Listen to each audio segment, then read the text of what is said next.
for this Arctic air that's been shattering a dozen record lows across the Midwest and now the Northeast as we've started the day. Record lows going as far back as the late 1800s, 1899 to be exact. But we've had about 45 states in the U.S. in 1889 or 1899. Wow, rather. not all 50 Not all even, 50. but we had Not records. everyone was ratified. It makes sense. It does, absolutely. I mean, I think what's really cool, if you go back to like the 1700s, we didn't necessarily keep records, but in their journals, Yeah. you know, they would write, Historical it was documents. cold. Yeah. It was arctically cold out there, and that's what we've got right now. Buffalo, New York, 22, feels like 14, but LaGuardia sneaks in there with a record low this morning. Some of these are long-standing. I know you'd mentioned 1899, but look at this one. The new data that's been coming in, some of these, you go back into the late 1800s.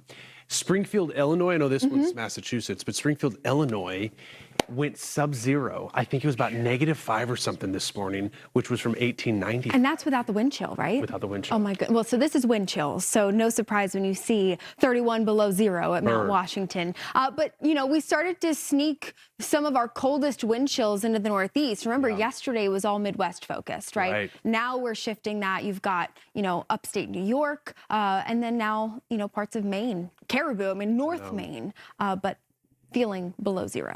Mount Washington belongs in this group, though. Oh, right? well, yeah. That's often the odd one out. It was the odd one out yesterday because a lot of it from the Midwest. But yeah, Mount Washington also getting in on the bitterly cold air. Listen, and it should be leading the charge, right? Sense. It was yesterday you had pointed out that for a while in the morning, Mount Washington wasn't even at the top.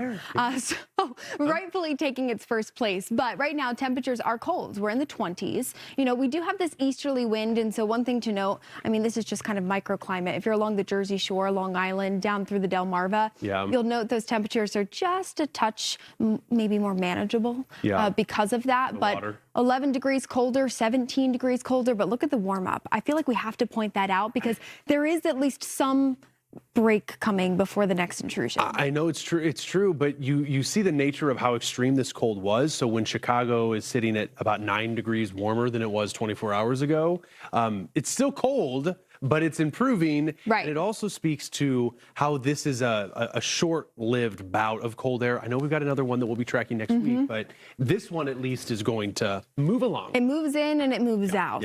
So as we go through the day today, I mean, high temperatures just hovering at freezing for the I-95 corridor. We're up into the 20s across the interior. Tomorrow, we do a little better. To your point, right? We actually add almost 10 degrees in some cases up the I-95 corridor. Chicago, we're back into the upper 20s.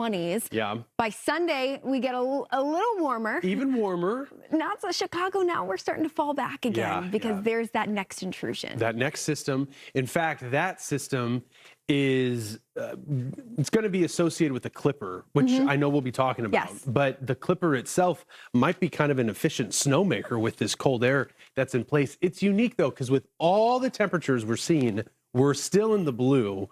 We're still below average. December is starting off cooler than average. So let's remember that. I mean, who knows how the rest of the month will shape up, but if it starts off cold, maybe it'll end on the warm note. Who knows? Well, I mean, for anybody who doesn't want the cold right now, I mean, that's music to their ears, right? Think warm thoughts. But we will be tracking a couple pair of clippers moving through, and of course, that's going to continue to tumble our temperatures.